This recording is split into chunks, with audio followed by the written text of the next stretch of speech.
So I have cards if you're interested in publishing. So just let me know and Grace know. She's probably talking with the potential authors and editors. So that's the first thing. And the second thing, and also equally important, is what we are doing next. And that is the second plenary, the final plenary for today. The plenary that will be on climate, poverty, and inclusive climate governance and related topics. I've heard that there are many topics other than that that will also be touched upon. And we are very happy that Åsa Kneck, Associate Professor in Caring Sciences here at Marie Cederschiöld University, will be facilitating and introducing the next splendid panel that will take part today, not only here, but also online together with you. So I just hand over the mic to you, Åsa. Thank you. Okay, thank you. And welcome everyone back. And I hope you have had great sessions. And also very much welcome to all of you online. And my name is then Åsa. And as Peter said, I'm working here at Marie Cederschiöld University. But I also want to mention that I'm a nurse, a very proud nurse, because I also want to address the health perspective today. So this was very... I'm very glad to be asked to moderate this session, and I'm going to give a brief introduction to this topic. And as you heard, climate, poverty, and governance are the keywords for this afternoon, and it's quite broad concepts, and it's a bit of a challenge to give a short introduction to that. But I have put it like this, and this is, of course, just one example of how I understand it. We are all aware of the drought, floods, and heat waves, that they are some direct effects of the climate changes. We also know that indirect effects that can be cause of this, it's changed land use and change in agriculture. This is not news. We also know that this means that the food system can be challenged, and that in turn means to jeopardize the food securities for millions of people, which cause and increase vulnerability and poverty. But the change food system actually also can be a global health opportunity. As more sustainable food production and consumption not only is essential for our planet, but also have great benefits for human health. However, to tackle and adapt to climate changes, systematic transformation is needed, involving governance, cooperation, and determination of all stakeholders involved. So that was a very short introduction to this topic. And now I'm very happy to introduce the keynote speakers for today. And I also have to inform you that there have been some changes in the program. And I'm sorry to say that Professor Sabina Alkire can't be with us in person today, but she will give a pre-recorded speech. And instead, I'm very pleased to introduce Dr. Putin Nahid. She's with us online, and she will also take part in the discussion today. Dr. Putin Nahal is part of the Oxford Poverty and Human Development Initiative, where Sabina Alkire is the director. And together in their research group, they focus on the poverty puzzle, the shapes of poverty across the world. Their research group has developed, and they are using the multidisciplinary, no, that was totally wrong. Are you still with me? What do you think it should be? Multidimension, yeah? So multidimension poverty index, and they use it both on global level, but also adapted to national levels. And in a recent report from this research group, they have written it for the UNDP. They present data from 107 countries. So it's amazing work. And not so amazing is that the number showing that actually still 1.3 billion people live in multidimensional poverty. So it's some work to do there. For a couple of weeks ago, I had the pleasure to meet with Sabina, and I like to share with you some of the things she emphasized. And she said to all of us that it is so important that we keep on talking about multi-dimension poverty and also address human experiences and not only talk about numbers. And she also said and encouraged all of us to think about what does poverty mean for us.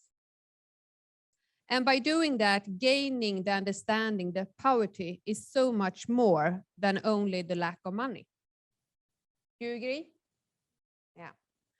Okay, so then perhaps I like to ask Dr. Prajal Pradhan, please come forward so we can all see you.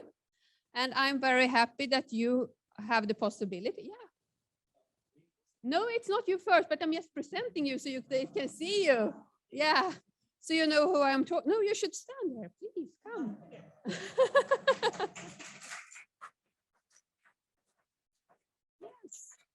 So I'm very happy that you are in Stockholm today. And you were a very well-known researcher and an expert, I would say, in the field of climate change and sustainable food system and food security. As one example is to say that you have been the lead author of the IPCC report on climate change and land. And it's great with internet, isn't it?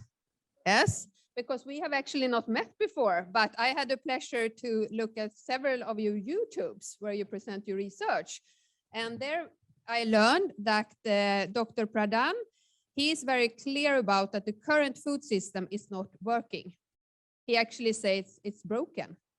Yeah, it is. Yeah, that's okay. I was correct there. And by that, he means that it fails to nourish humankind. He refers to millions of people that either are suffering from undernourishment and hunger or from overweight and obesity. And if that was not enough, he also points out that the food system put a lot of pressure to our environment. And you highlight that actually a third of the greenhouse emissions from human activity comes from the food system. But today you are primarily going to talk about the future of the SDGs and how we will move forward with sustainability. So we will come back to you. So please have a seat. And now, please rise. Björn-Ola Linér. Linér, okay, sorry. And he's from Sweden, so that I should be able to pronounce, but okay. Oh, okay, yeah, we go for that. Anyhow, you are a professor in environmental change at Linköping University in Sweden. And your research focuses on international cooperation and transnational governance on climate change and sustainable development, addressing both political, economic, and aspect of the climate change adaptations. Yes. And in his research, he has also evaluated the implementation of climate change adapting projects who has been supported by the Least Developed Countries Fund. And you came to the conclusion that more systematic transformation is needed. We hope you agree on this, yes? And you also have some videos on YouTube. Yeah, you have?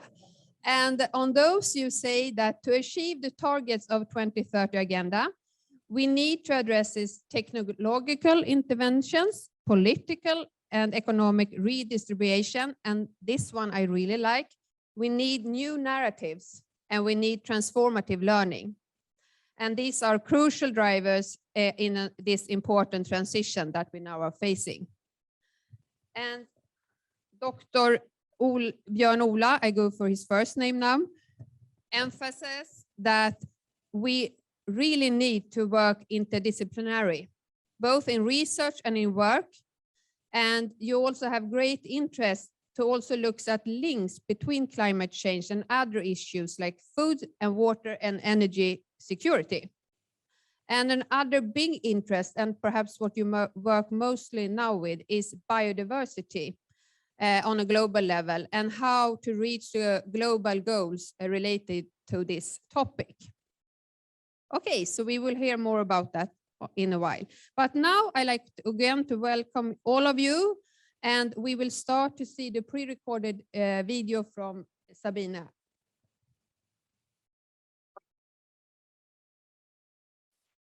Thank you so much, Pradhan. Yes, what is at stake is that poverty, on the one hand, is multidimensional, which means poor people's lives are being battered and diminished by many different disadvantages at the same time, to quote Nobel laureate Amartya Sen.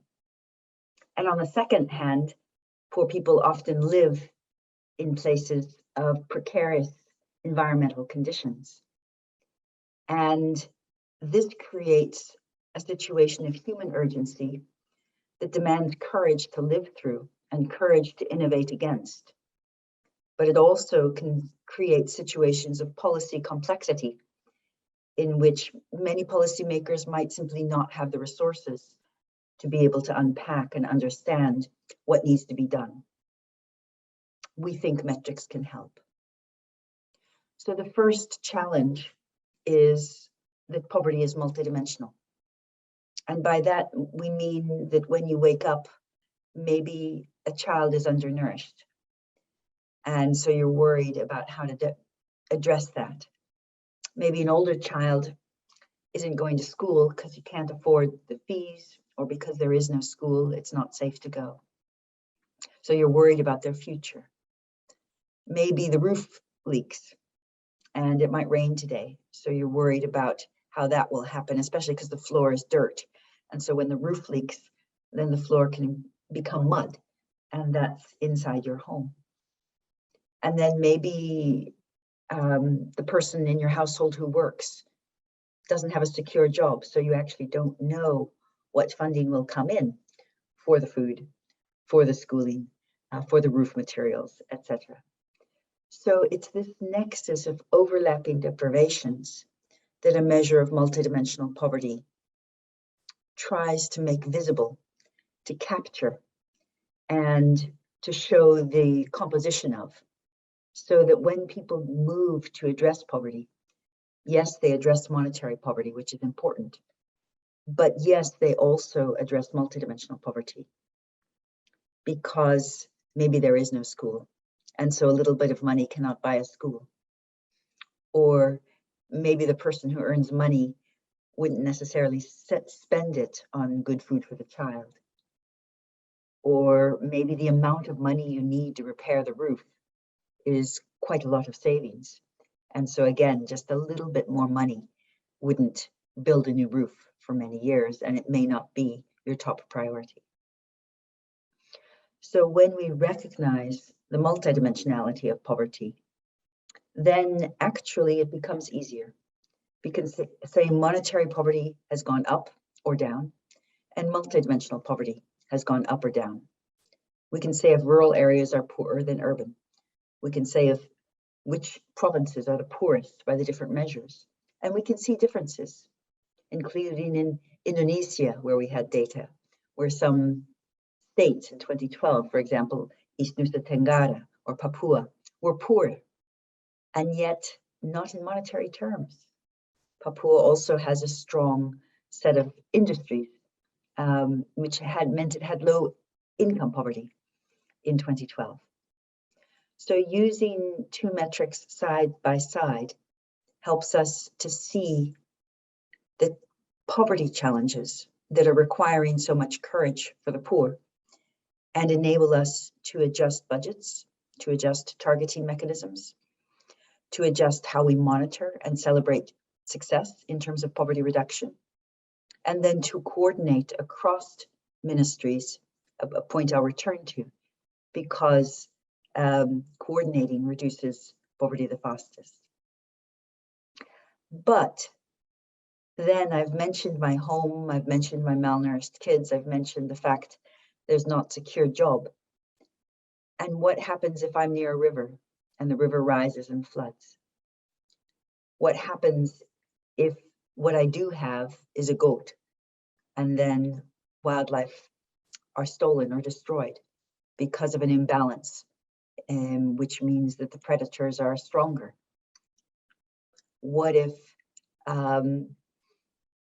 there's air pollution?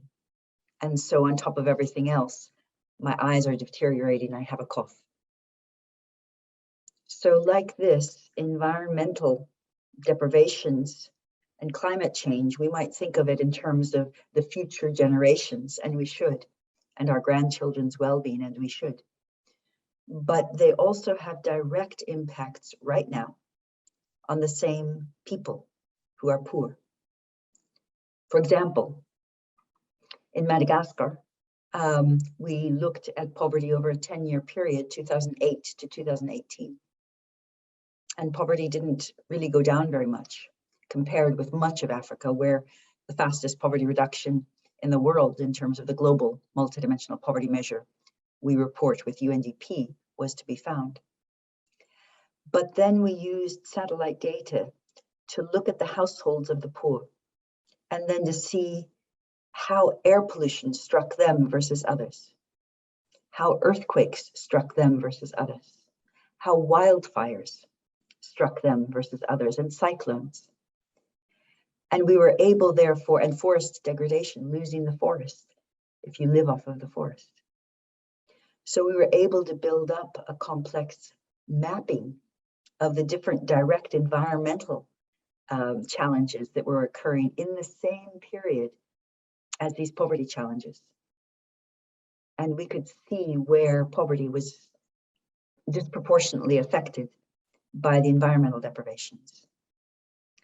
Now, if we didn't overlay those data, we would not know that information. It's simply now that we have satellite data, GPS located household survey, that we are able to bring them together. But it's very important to do so. I'll give another example in terms of areas of intervention. We know that the global population is urbanizing, and that urban poverty is becoming a much bigger problem in our era than it ever was before. Across the 109 countries we cover in the global MPI, 55% of people live in rural areas, and 45% of people live in urban areas, 45. And of course, in some countries, it's well over half. And so we might think that if we have a comparable measure of poverty, it would be about the same in terms of rural and urban poverty. But actually, according to the global MPI we use with UNDP, 85% of poor people live in rural areas.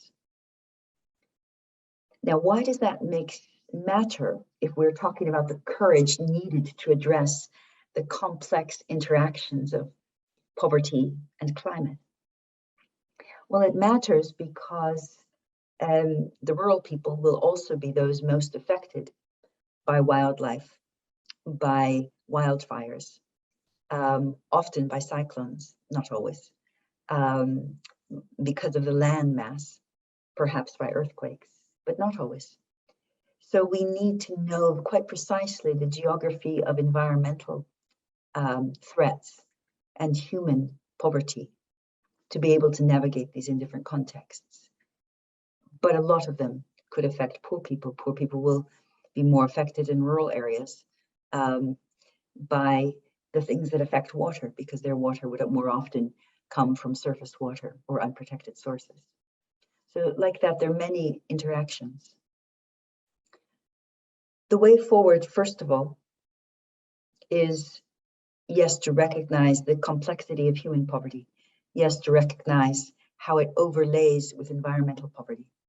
And my research group, which Putu is a stellar member, have been trying to put them together and see them jointly. But the key area, as I said, is that the human emergency and the policy complexity are when poverty and environment overlap and interlock in the lives of people. And what I mentioned about government policies to address poverty are also related to decisions of addressing environment, budgeting, geographical targeting. making visible positive change. So monitoring, coordinating across different ministries who are working in the same geographic area with the same populations, so that the populations are not addressed by 10 different people talking about government programs, but one person on their side who can little by little introduce them to the programs relevant for them. So our work on measurement is not motivated to measure things better, particularly not to measure human disadvantage and abject poverty better. Our objective in measurement is to provide tools that others can act upon. And that's the final challenge, is that acting on complexity requires courage, requires building up new teams of analysts who can make use of new data, but with the wisdom of a long career in policy to know what's feasible, to know who can do it if they put their mind to it. And I think it's that challenge of not being daunted and yet not getting lost in the weeds, not getting lost in the details, but getting the overall picture of what is vital to address for human flourishing and for human survival. That is something that measurement can help with alongside many other disciplines. Back to you, Putu.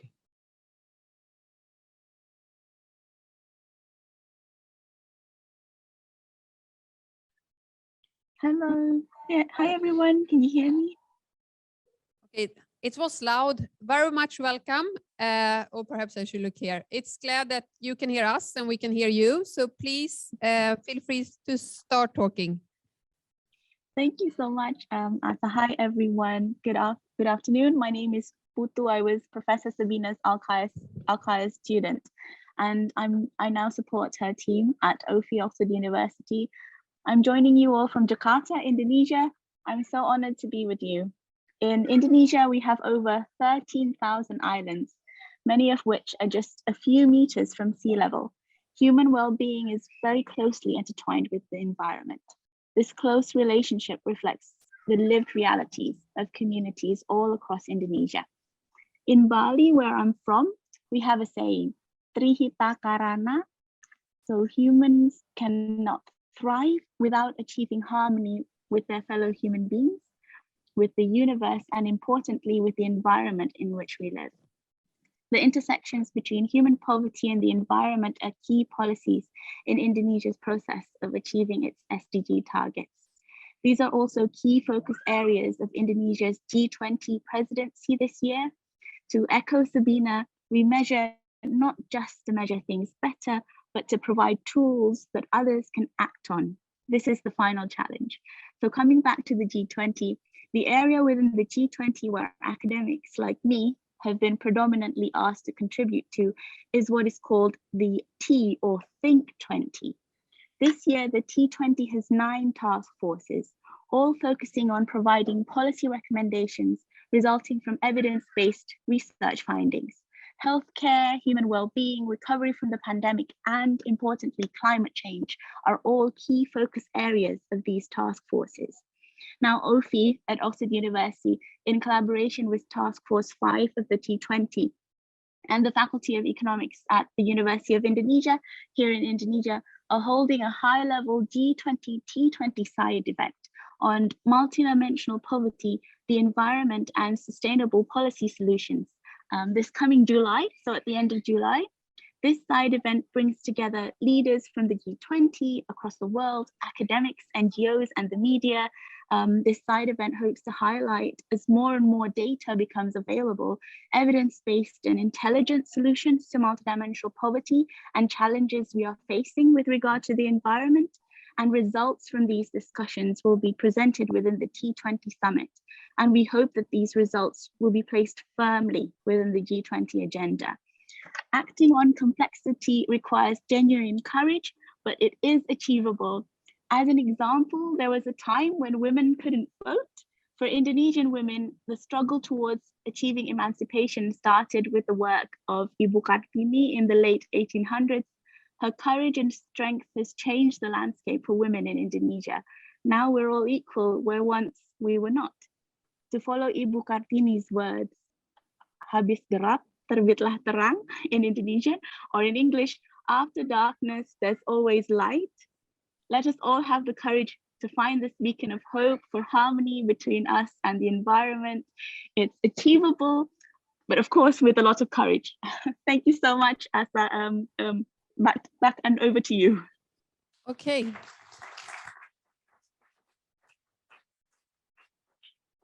Thank you, and how nice to also have very positive news. So now we will move forward. And is there a microphone or a headset? Hi. Yeah.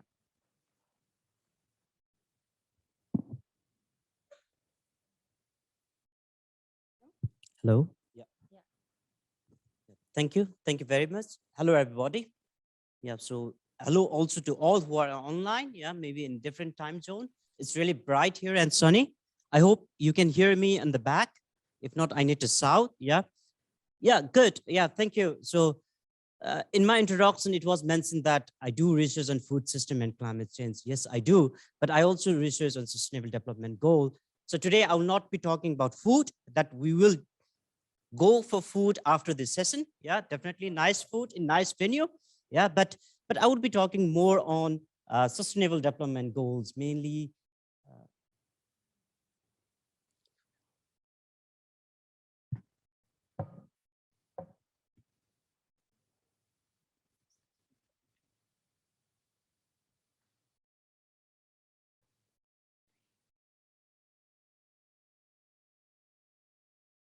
I would be talking about sustainable development goal and mainly focusing on like to tackle climate crisis, to tackle poverty issues, to tackle governance issues, why we need to consider sustainable development goal.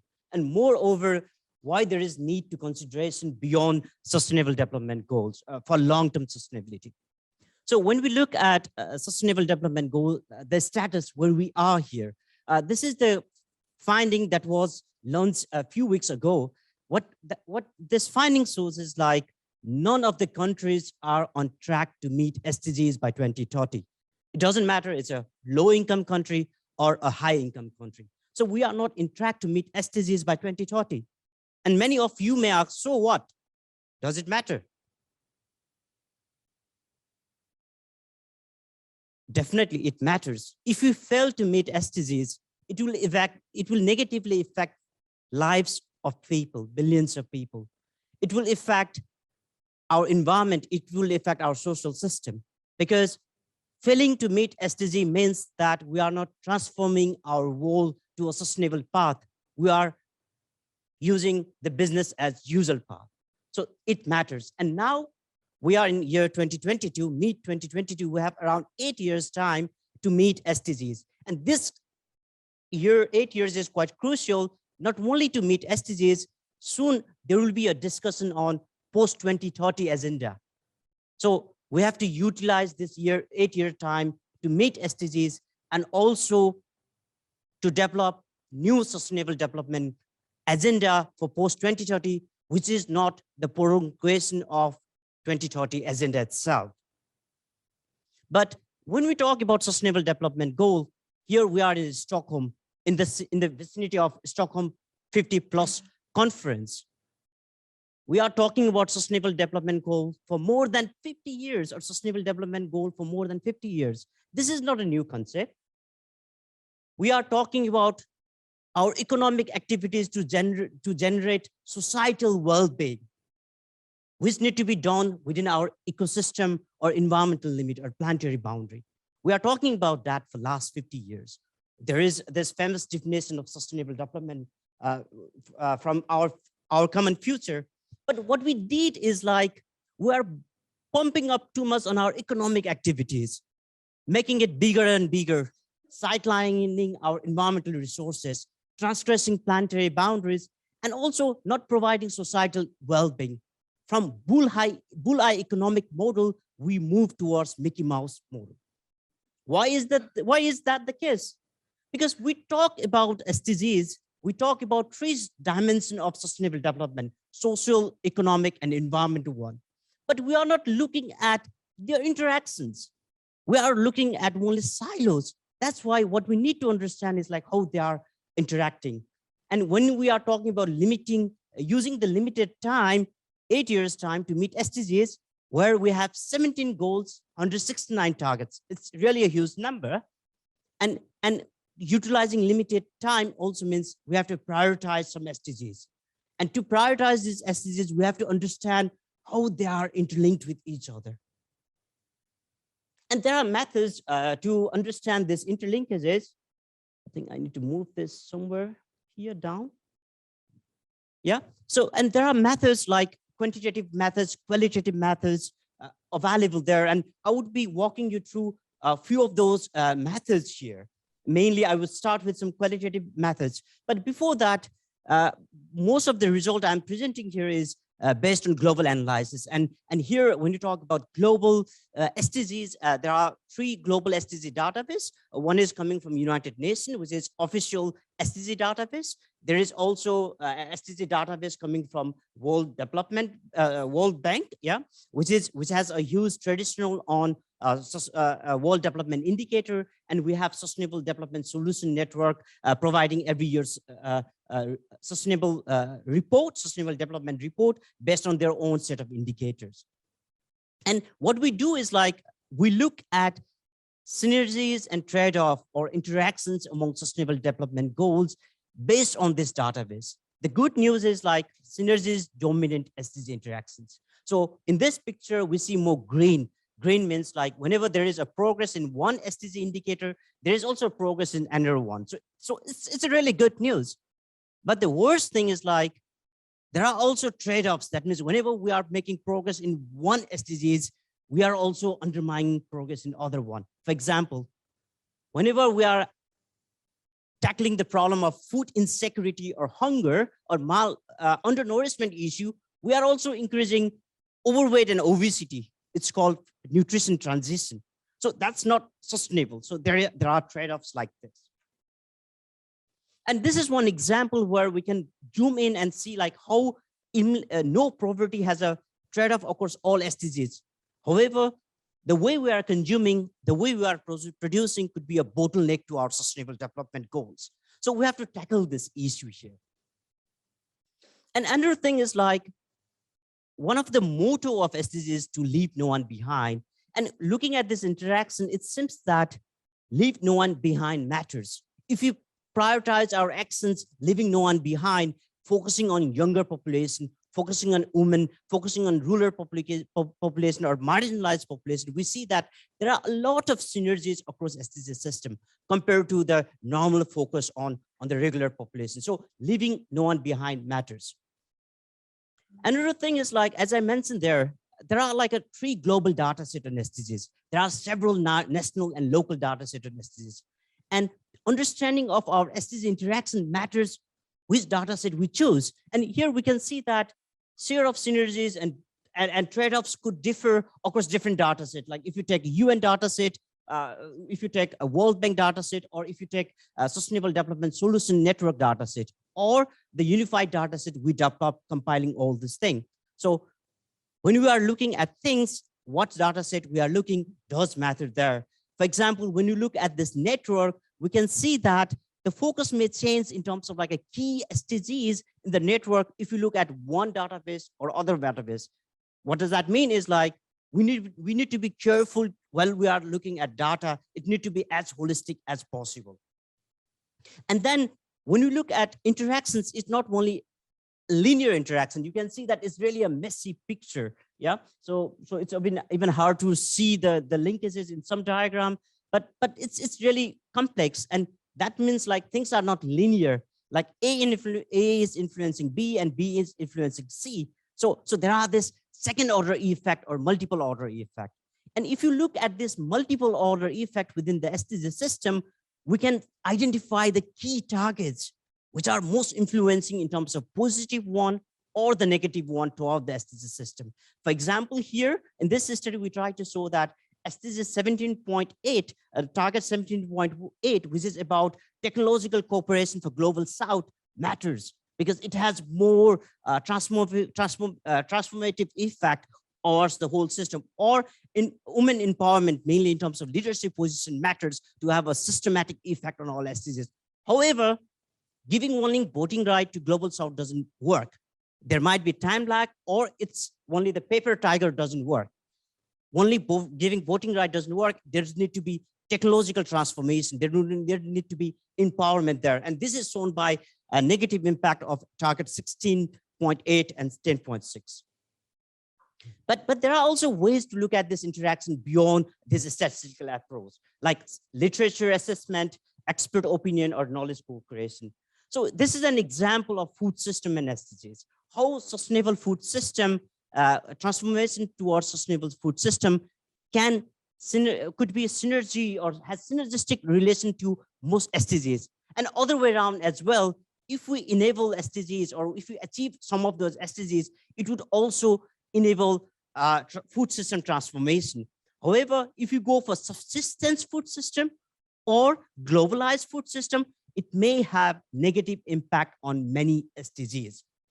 Another example is like when there is no data or limited data, we can also based on expert knowledge to understand those interlinkages. This is our case study we did with experts from Nepal on impact of COVID-19 on SDGs. And what we found here is like, it has like a negative impact on most of the SDGs on the short run, but it may subsidize, and sometimes it may also provide a transformative opportunity. However, the window is very short, and we have to grasp this opportunity. And I think this holds true also for other countries. Yeah. And saying that, I would like to conclude my presentation in a way that we need to look forward. Yeah. What we can do for next 8 years. I think we need to prioritize SDGs, understanding the mechanism behind SDG interactions to understand the key SDGs or key targets. Yeah. But talking about SDGs only is not enough. First thing is like, we have to understand, what does underachieving SDGs mean? No one knows now. Does it mean like, are we not transforming towards long-term sustainability or not? Second thing is like, is meeting SDGs enough to ensure the long-term sustainability? So we need to do a bit more research on that. And this sort of information will provide more information or scientific evidences to design next generation sustainability target, addressing the critical comments of the current SDG framework. And one thing when you talk about long-term sustainability is like, we need to move forward from linear economy. We need to think about donut economy, where we are talking about societal prosperity and societal foundation for all within the planetary boundary. So we need this sustainable development pathways for all. And how can we approach that? I would like to say that my proposal is like, we can use threefold sustainability research approach. We need to rely on quantitative data analysis based on different sources, including model simulations. But that's not enough, because we also need to enrich our understanding from systematic evidence synthesis. That is, there are a lot of cases out there, and we have to synthesize evidences from there. But sometimes literature is also not enough, because there might be lack of knowledge in literature, and we have to fill that gap using expert knowledge or the local knowledge. And if you combine this three different approaches, like quantitative data analysis, systematic evidence synthesis, and knowledge co-creation, then combining of three things could help us to move forward, to identify the key targets, to meet SDGs, to understand the relationship between SDGs and long-term sustainability. And this will provide input for the post-2030 agenda, which discussion will start very soon, in maybe starting 2025 in the UN system. And as a scientific community, we need to prepare for that, so that the next generation SDGs could be more science-based. Thank you very much for your attention.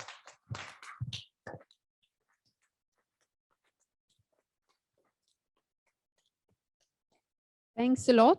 And that was a lot to digest, I think. Yes, so very interesting. And we will come back with question. And now it's Björn-Ola, but we know that even though it's so inspiring, it's hard to concentrate, isn't it? We know that from research. It's actually evidence-based. So therefore we say we are going to do some physical activity.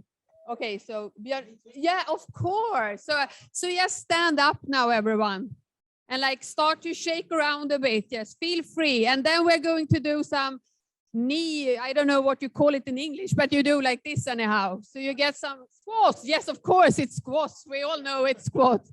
So yeah, okay. And you like shake your legs a bit like that. Okay. Okay, and your shoulders. Everyone remember the shoulders. Yeah. Okay, so we get some blood up to the head, then we can start think again. Yes. Okay. Okay, so are you with us now again? So please have a seat. Okay.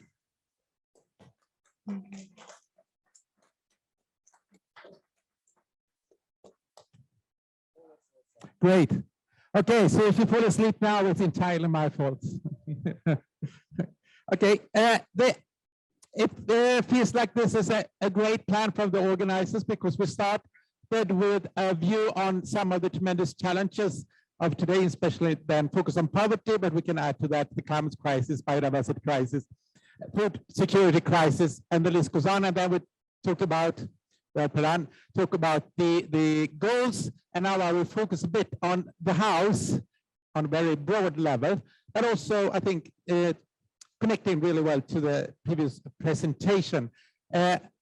First of all, I would like to say thank you for inviting me here, and to the organizers of this conference, because I think it goes right to the core of where the discussions within the international panel on climate change, the IPCC, and the IPBES, the International Science Policy Platform on Biodiversity Ecosystem Services, where the discussion is heading to what kind of knowledge integration we need.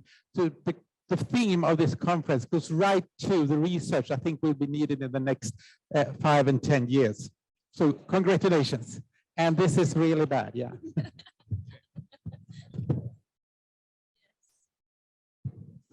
Okay. All entangled in you. Yeah, now we're talking.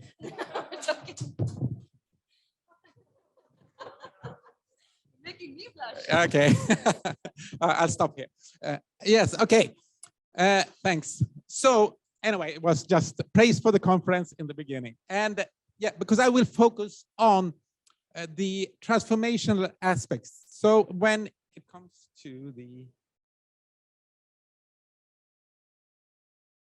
technology, I'm not there yet.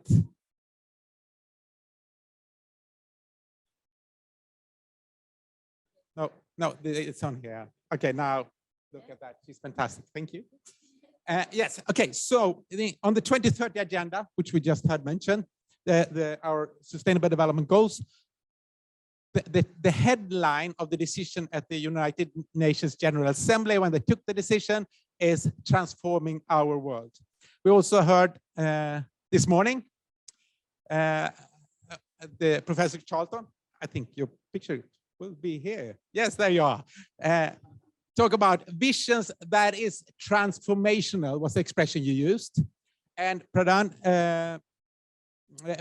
Dr. Pradhan said encouraged us to look at the follow-up of the SDGs for transformation towards long-term sustainability. You just heard that 5 to 10 minutes ago.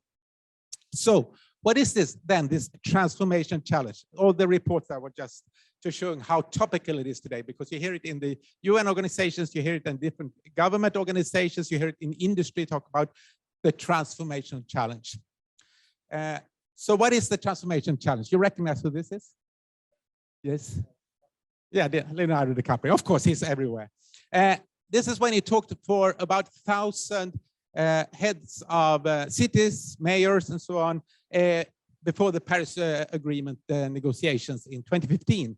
Already then, the focus was on this transformation challenge, but everybody uses the concept of transformation. But what is it?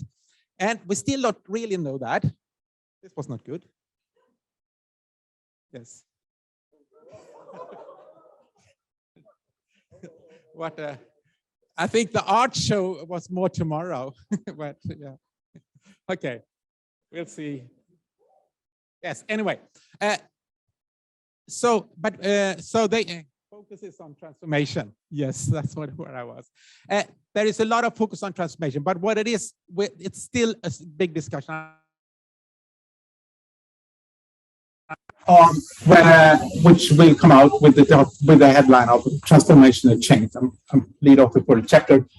what is transformation change? And it's a very good question, because we still need a whole lot of research. I will just present some basic elements of what we now know we are heading. And I think that's important to keep in mind when we address then the governance and the justice aspect. This is not good. No. Is it? No. No. Yes? Okay. Well, anyway, I will just talk. So first, what is transformation change not? Well, we usually put it against incremental change. If I could have shown a picture here, it would have been a snail going up a ladder towards the SDGs, because that's the usual idea we have for incremental change. We take step by step towards the goals. But considering the deep challenge, considering that we are not making the progress needed, we just had Stockholm plus 50 here in Stockholm, concluding that for the years, but a whole lot of them, including climate and biodiversity, has had virtually no progress. Some of the elements, rather, it's going the opposite way, which makes everybody realize we need to do something drastic. The system that we have today cannot fix the system that has created the problems. It's almost a cliche, but it in a way seems to be very true. At least that's where the policy discussion is heading now, that we need to test that. So to further give some clarity on what transformation could be, is that to post it against a word that is often used synonymously with transformation, that is transition. But research increasingly wants to make a distinction between them. Yeah, okay. This is a dark and gloomy picture. Yes, so transition is, you could have a transition, and I would have shown a goldfish jumping from one bowl to another bowl as an expression, as a picture of what transition could be. You could change, if we talk sustainability terms, that you can change, can have a transition from an energy system based on fossil fuels to one based on renewables. You need not change anything else in society. If you just make that switch, you have a transition. But the transformational change goes beyond that. It is a profound change, and often it is used. Oh, here it is. Thank you. Yes, and I'm not moving in that direction. Thank you. It's hope we can fix the world. Yes.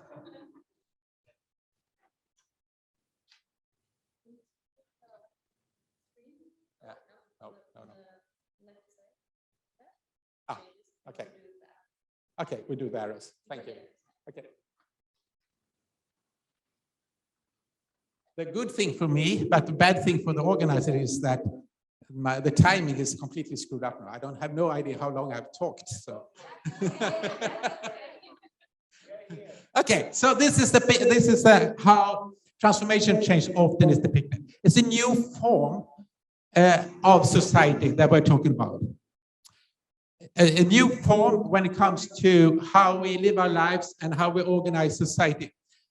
That's why it's often defined as involving not only technological change, because often in our country, Sweden, when we talk about transformation change, we envision some new technologies, some new innovations that would fix it, which is true. There is hardly any societal transformation that has occurred without a technological change as well, but it doesn't stop there. It involves the political change, economic change, environmental change, social change, and cultural change. And that is important because that is the topic of this conference, but that is also then what we need to address. And we think about how we can govern transformation towards the SDGs or towards decarbonization. Then we need to think of all these spheres and how we can, in any way, instigate change, incentivize it, or push it in the right way. And this is not so easy then, because at the same time as we are trying to govern towards the SDGs, we know that we have an enormous environmental change in so many areas. We have economic transformations going on at the same time. There's so many transformational processes occurring at different pace and in different parts of the world, having different impacts. So to globally think that we can govern towards the SDGs, that's a rather bold assumption and almost hybris.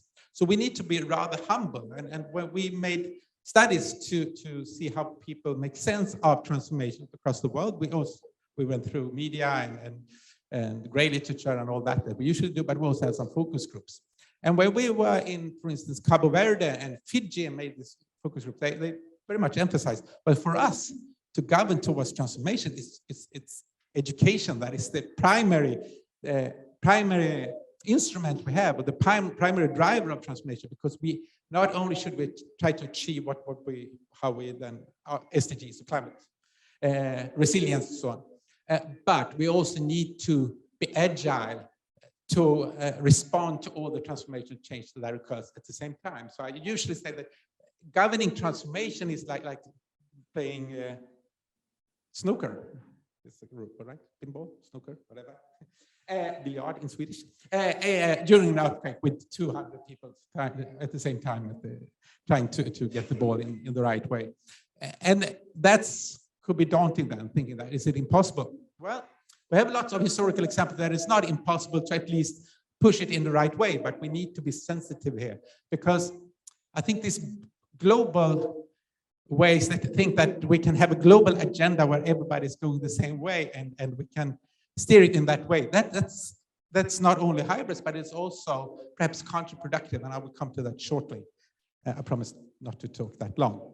First, that we need to then have a few other points with us before we go to how this can be governed, if so. So our colleague in Oslo, Karen O'Brien, which is one of the famous figures when it comes to transformational research, both in climate and biodiversity, has famously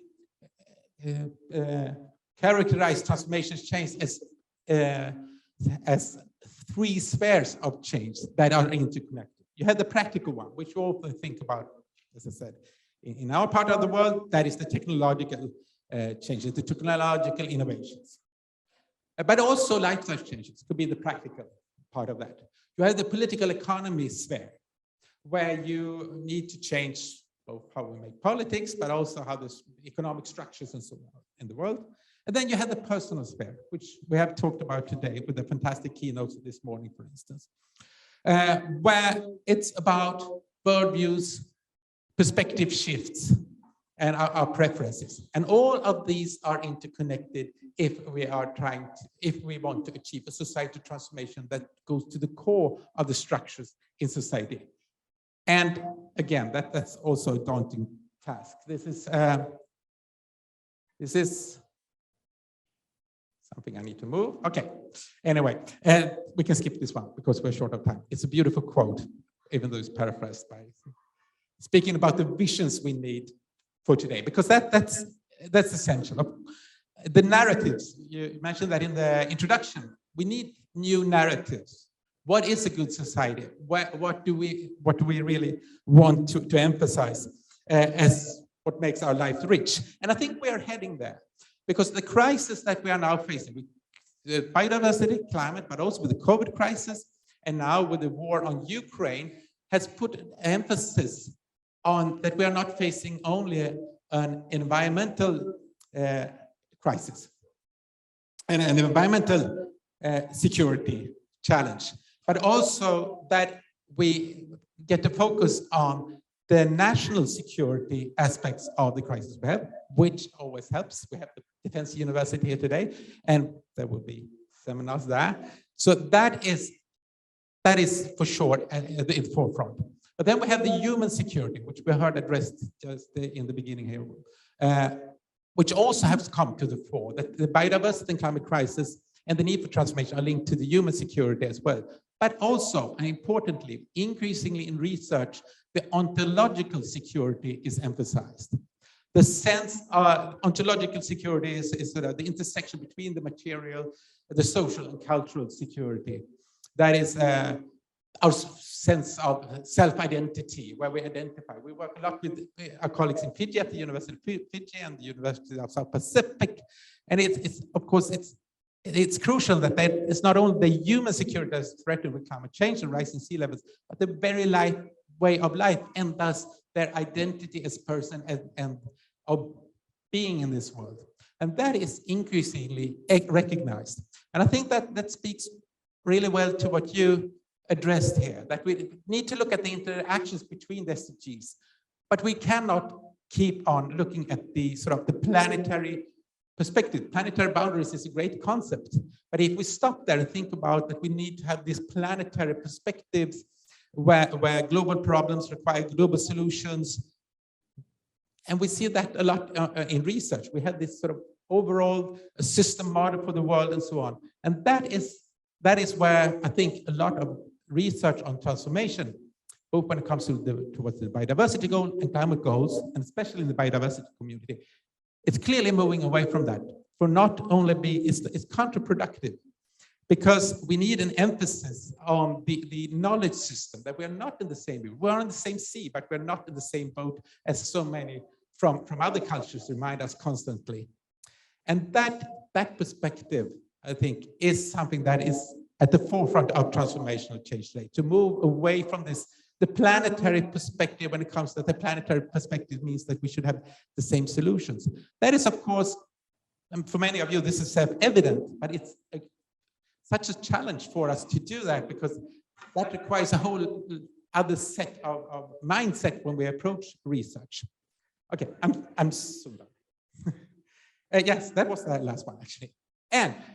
But when we talk about transformation change and the governance, we have, for instance, in the IPCC, they list several drivers for transformation change: sector services, trade, consumption, technology, social innovations, legal frameworks, policy drivers, international cooperation, so on. But they also emphasize that political economy and equity and fairness as essential drivers of transformation.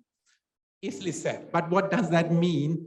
Well, first of all, then we need to understand what equity means in different places of the world. Often we say that a common way for us in the West, anyway, to address equity issues is to use co-production, bring in the perspectives.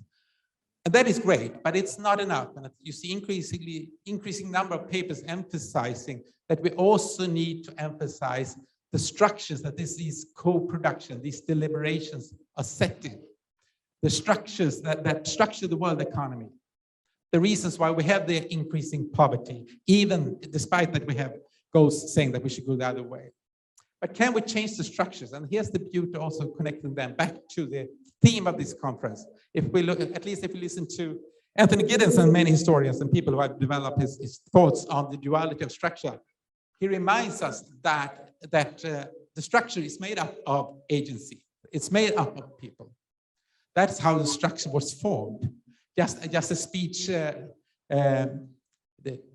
determines what language is. We have so if the structure is made up of people, then of course how people engage in the structure will eventually change the structure, and that is some hope, at least. Thank you. That's what's there.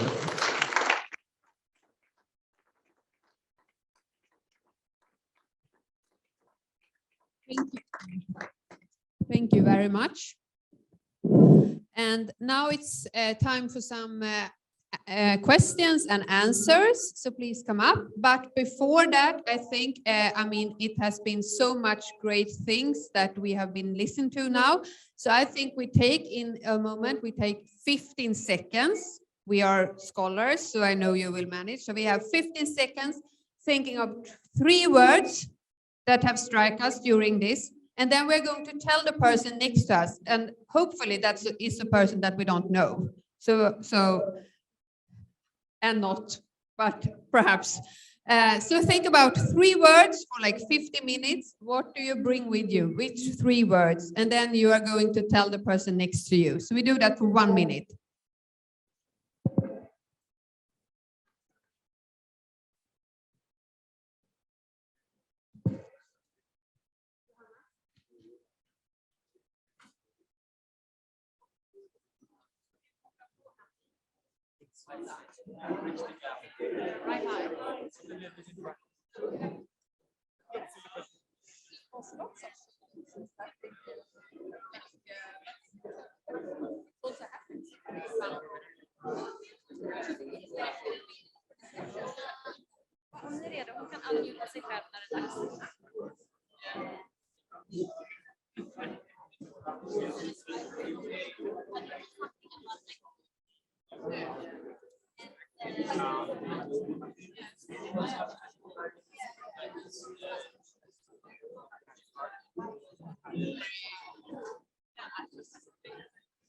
Okay, everyone.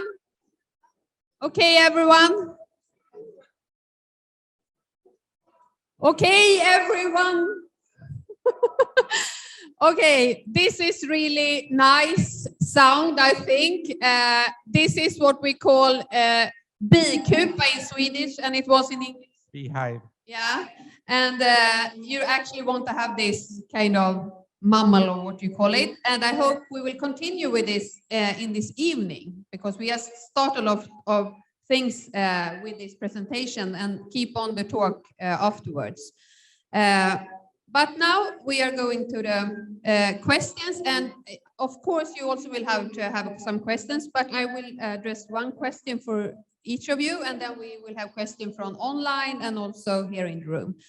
So I actually would like to start with you, what I was thinking about was about SDG, because you were quite clear that no country is on track on nearly no SDGs. More or less, or perhaps it was a bit too, yes, okay, but anyhow, we are not, it's quite far away that we will reach the SDGs in 2030, we can conclude, or not even that. Okay, but hang on here, okay, this is not going very well. My point was, anyhow, are the SDGs too ambitious when it comes to content and the time frame, or are we not determined enough to reach them? So forget about the first thing then and go for the second part. Yeah. Thank you. Thank you. This is really an important question. Yeah. I would say like the answer is second one. Yeah. Because we are living in the 21st century. Yeah. And if 800 million people go to bed with half filled or empty stomach, and if it is acceptable to global community, then we can say it like no problem. End hunger is a very ambitious goal. If it is not acceptable, then we are not determined enough to implement that. Yeah, same holds for climate action. Yeah, if we don't meet SDGs, that also means like we are not meeting SDG 13 on climate action, and that means like we are not meeting. We are failing the Paris Agreement. And if we agree that global warming above 2 degrees Celsius is acceptable, yeah, then we can say it like Paris SDGs are too ambitious. If not, then we are not determined. So why I'm like in the current trend, countries are not in the process of meeting SDGs.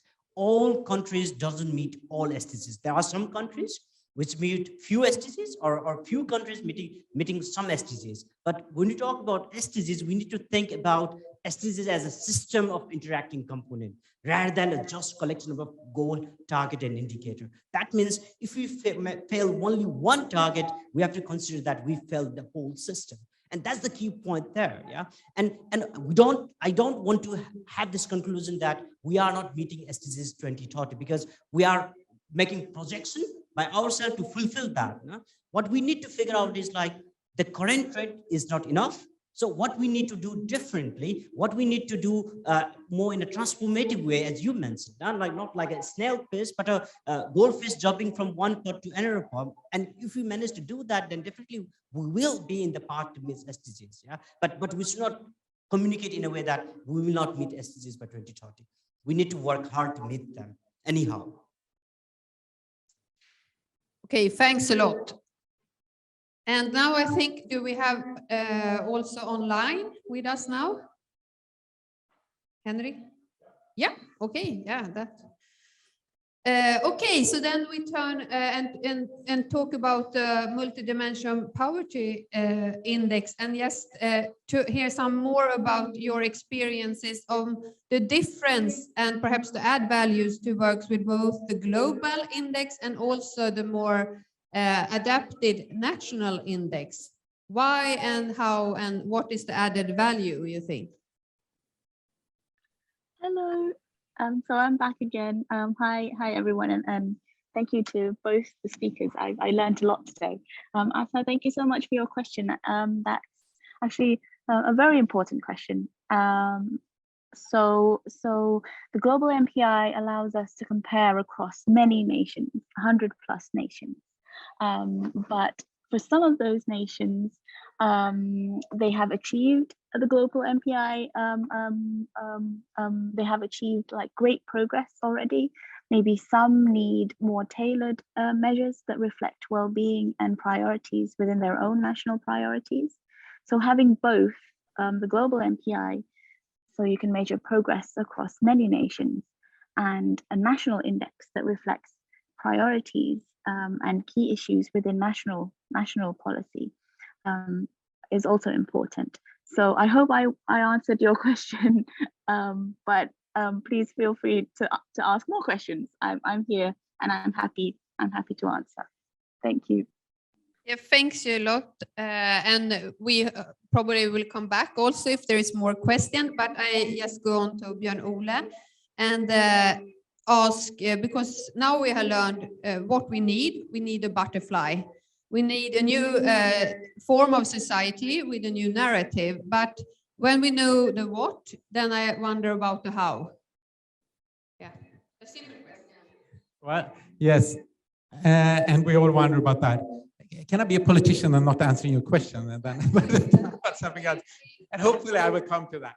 Yeah, because just to pick up on the SDGs, because I don't think we will achieve them, and that's tragic. We could achieve many, like food security. We have enough food in the world. It's a purchasing power problem for most. So that is about the structures again. And I think the SDGs will help us to realize what we need to do, that we don't have the tools actually to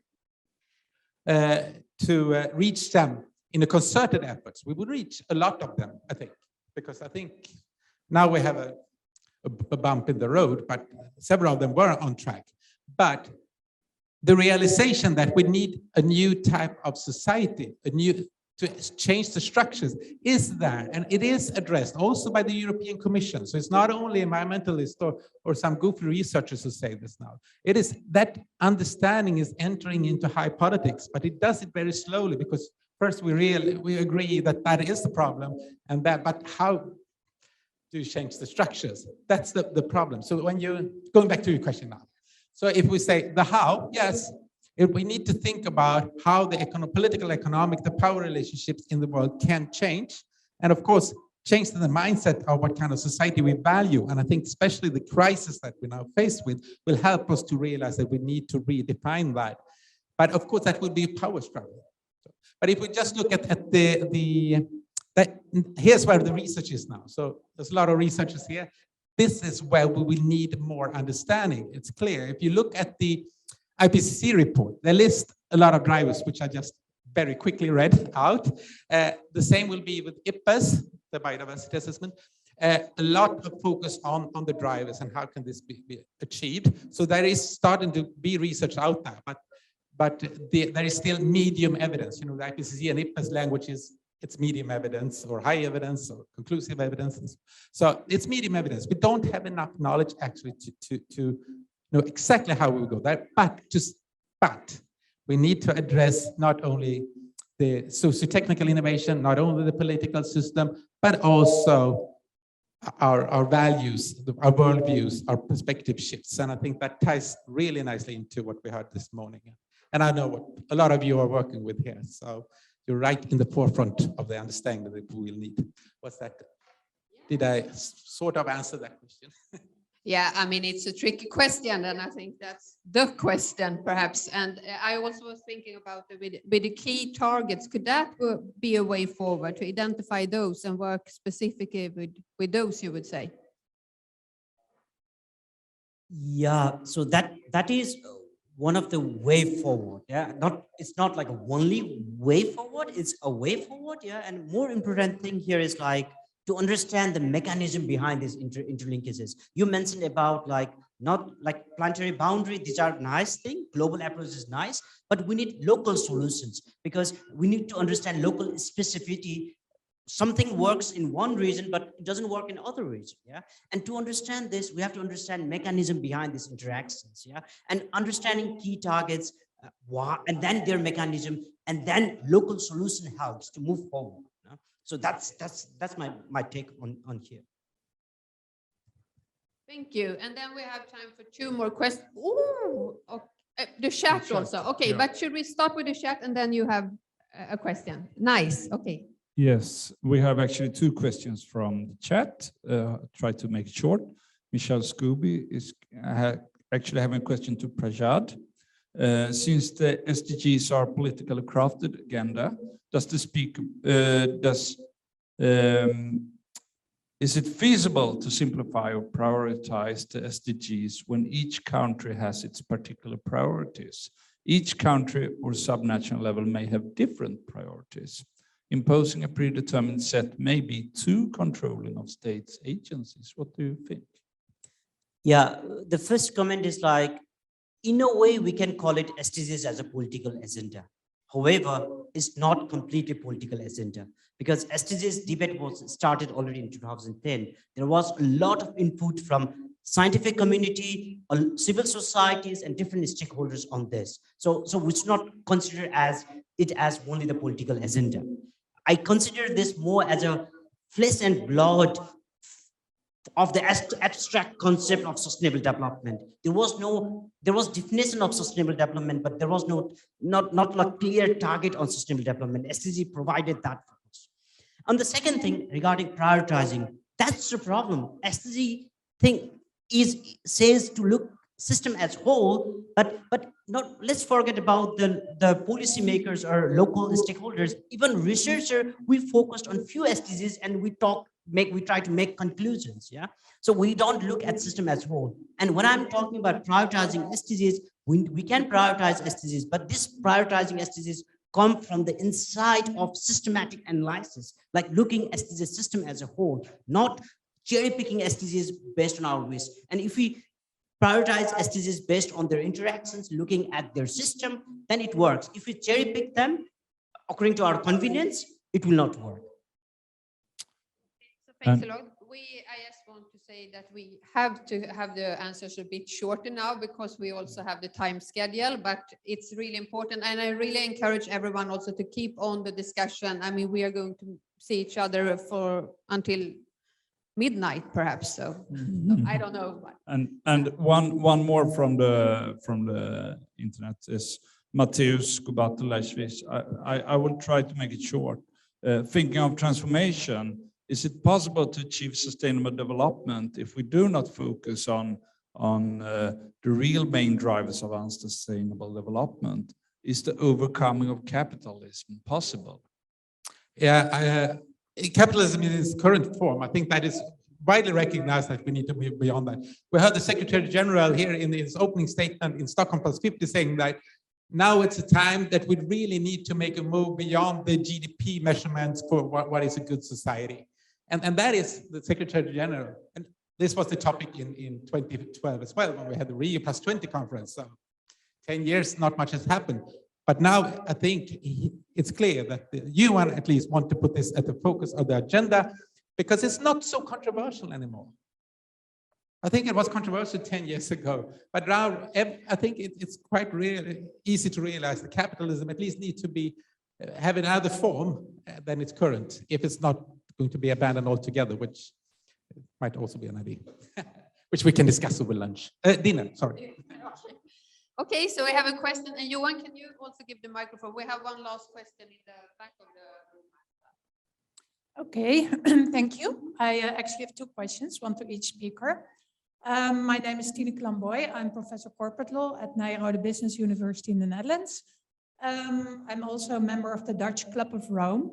And 6 years ago, we did an analysis and came to the conclusion that sharing scientific data doesn't change people's behavior, so that we need a change of mind of people, otherwise they're not going to change. The change of mind of people is the strongest game changer, systematic game changer, also because it influences their personal intentions and goals. But that doesn't happen so quickly. And now I read this essay of Ivana Novak, a Dutch philosopher, about transformation of the mind of people. And she analyzed that we need to allow suffering, feeling sad about the loss of biodiversity and ecosystems. And we don't do that because you are talking about a new narrative, but actually the narrative is always positive. Yes, we have hope, we have new plans, we have new methods, new frameworks. She says, she did this also, she practices with a lot of focus groups. We need first to suffer and to go through that pain. And then that's a transformative process. And then afterwards, we come out that process with a new mind and new intentions and indeed a change of mind. So my question to you, well, maybe it's more of a comment, is that how can we as scientists, academics help that transformation and also allowing that suffering? I think that art is a very important agent in that. You also see that with Ukrainian refugees. We have one in our house and 2 with my friend and 100 in our university. What we do is a lot of art projects to process that pain. So my question is, what can we do and how can we bring this into the equation? And my second question to Professor Pradhan is, well, first of all, very, very interesting presentation, very coherent and very logical to work from on the basis of the food requirements and food systems. It includes biodiversity, water, everything, climate change, and also all the well-being of people. But what I missed in your equation, I briefly spoke about it, is how, the agent of reducing the population growth in the world.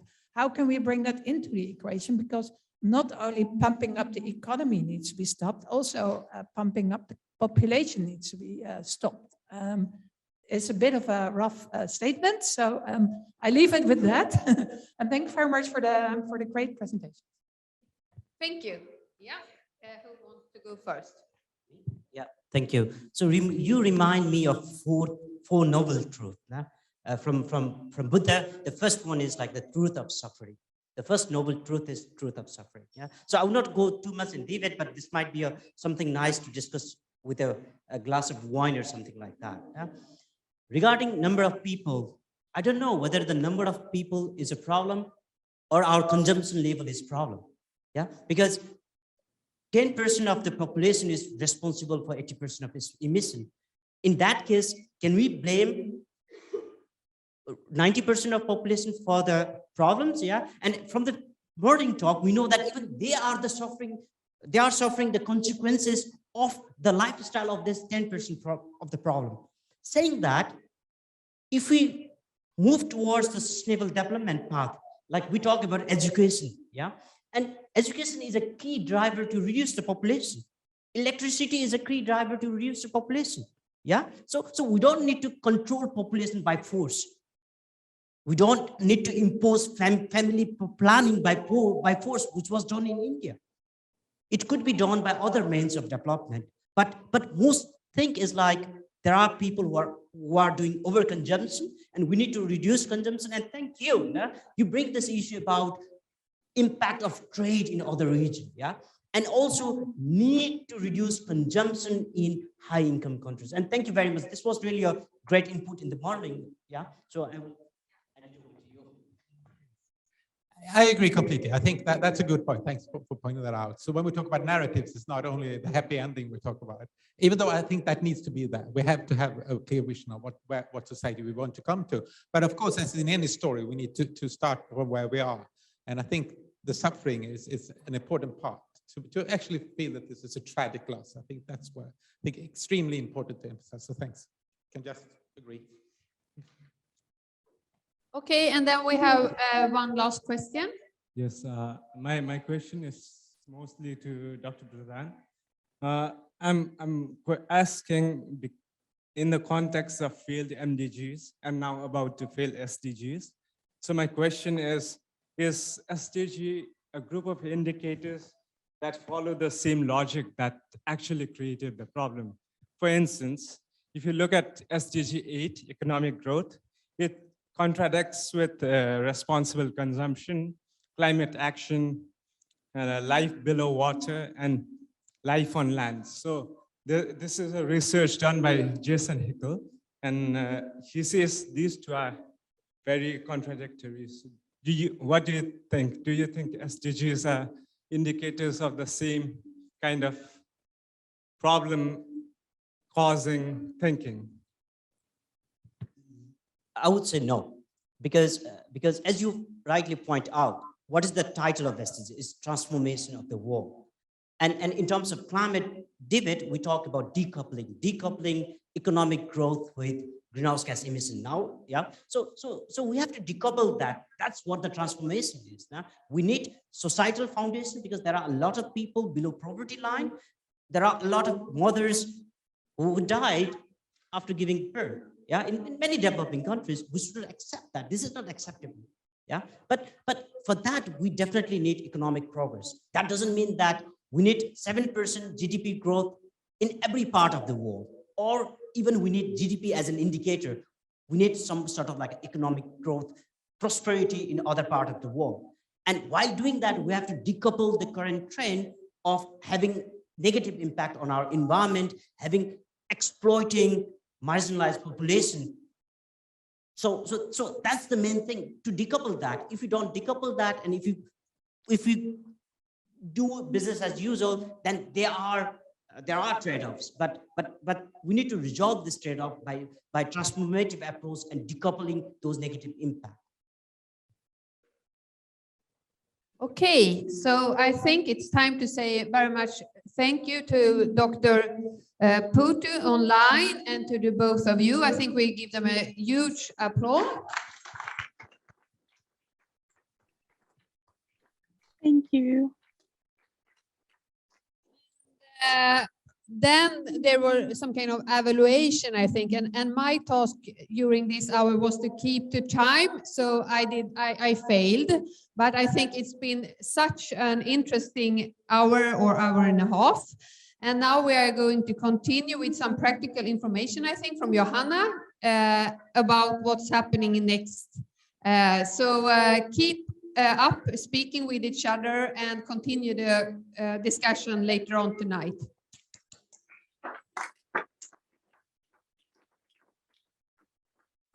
Okay, how sore are you here right now? I won't overwhelm you. A lot of you have been asking me the same two questions: conference dinner and City Hall.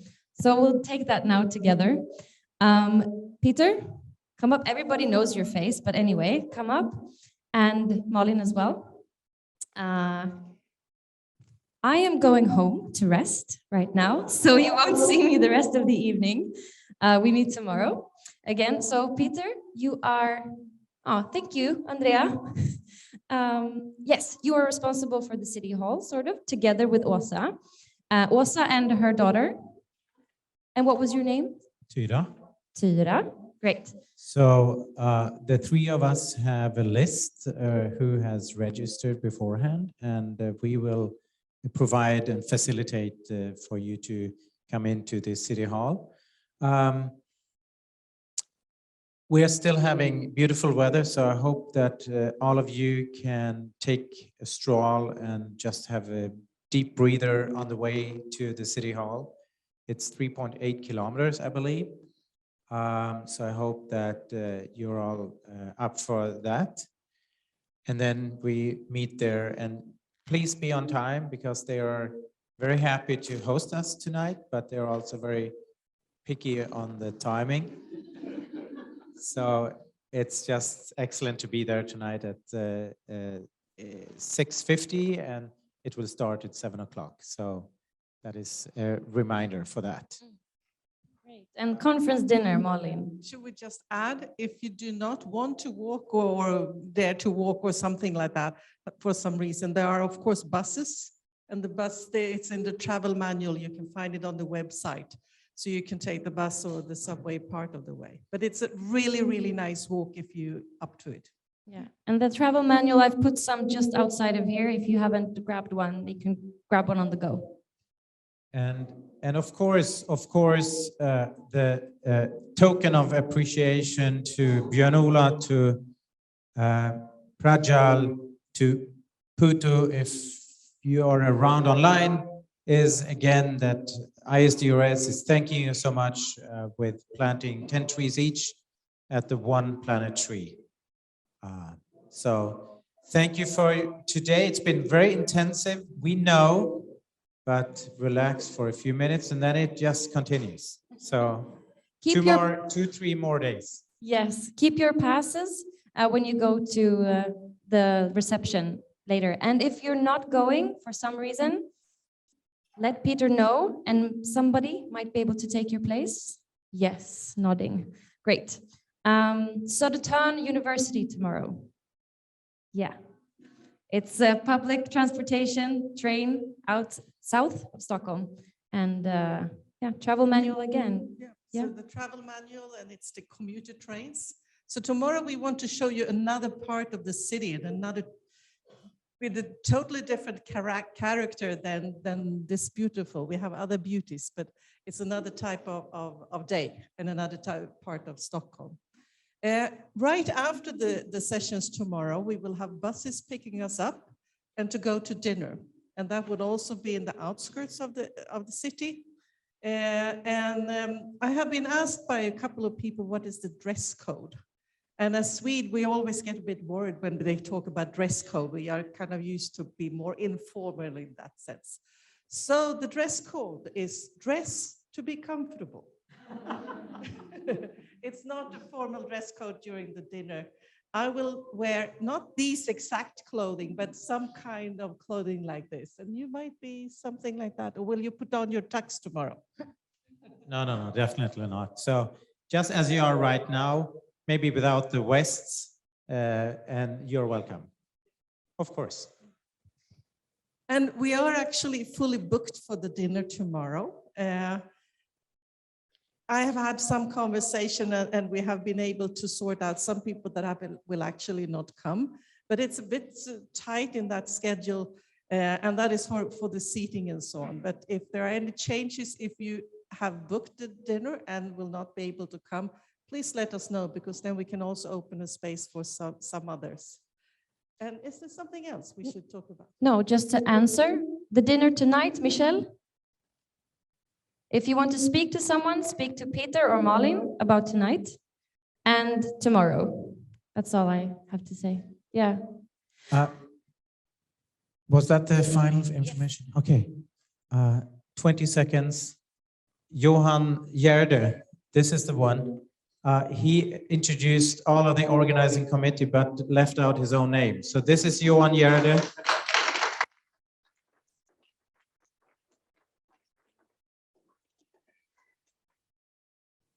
I'll go home now.